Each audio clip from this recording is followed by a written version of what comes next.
Just going to put a little trigger warning at the front of this video.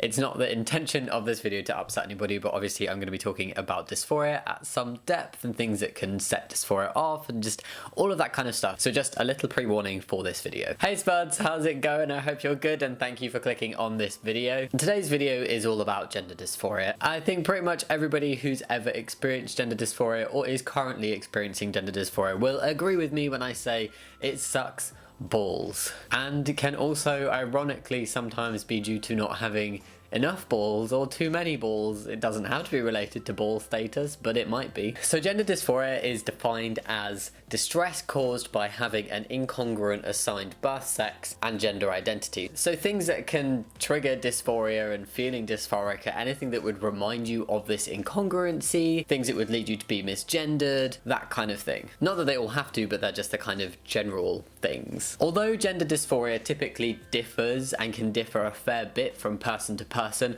there can be some like general themes. I mean, the biggest general theme is that it sucks, but you know, aside from that, there are some other ones. Mirrors, just their existence and passing by a mirror. Anything that involves being naked or partially naked, but also weirdly clothing, which is often not as bad as being naked, but it can be nearly as close and make you feel nearly as crappy. Dysphoria can also be present over some of the strangest things, although, I mean, if you have dysphoria over any of these things, they won't seem that strange, but what I mean is like, it's not always over like the big things, like voices or genitals or things like that. It can be over quite obscure little things that can take you by surprise. Stuff like how you pee, although I feel like that's not quite as an obscure one. The appearance of your hands, your hairline, it might be too forward, it might be too back, I don't know. Height is another thing. Body hair or lack of body hair. Eyebrows is one I've heard of, and also jawline. I mean, there are loads others. The list is pretty much endless, but we're just gonna leave it there today. Personally, the only one in that list that ever used to make me feel dysphoric was my hands. I was super self-conscious about my hands. I still kind of am self-conscious about my hands. I don't know,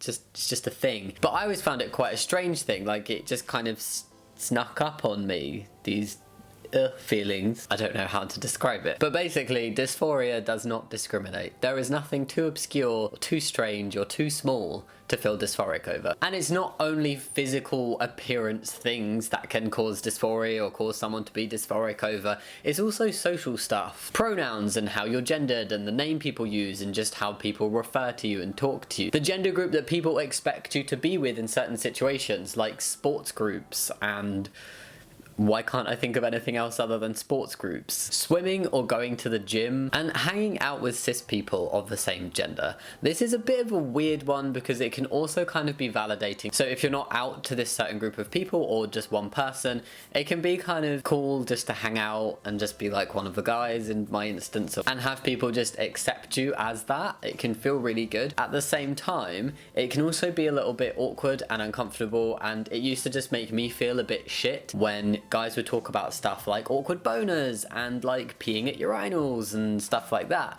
and I would just have to be like, haha, yeah, I know what you're talking about, and I had no idea what it felt like, and that would always make me just feel a bit yeah. But regardless of the specific things that you feel dysphoric about or like the specific nature of your dysphoria, it can be a really difficult thing to deal with. The point is that dysphoria can manifest itself in many different ways for many different people. There are obviously general things, there are obviously very big things that a lot of trans people will commonly feel dysphoric over, but there are like variations within that. You don't have to have the same level of dysphoria or dysphoria over the same things as other trans people. That's okay. No variation is right or wrong. You don't need to experience it the same as other people. I feel like this video is maybe feeling slightly pointless and serious, so I can't help with seriousness, but I can give it a purpose. I basically wanted to point out that dysphoria is not rigid for everybody that experiences it. You can experience it in your own way, and it is just as real as someone who experiences it completely differently. There's a lot of things that aren't understood about dysphoria, a lot of like the smaller little details. It can be a very strange thing to experience and not very nice,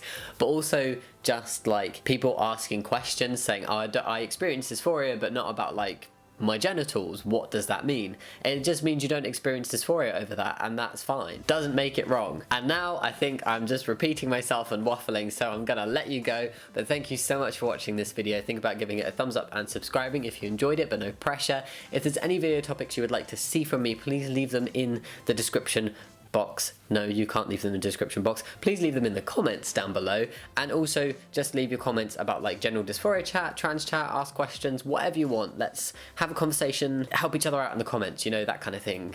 Yay, let's make friends. As always guys, thank you so much for watching, and I will see you next time. Much love. Bye.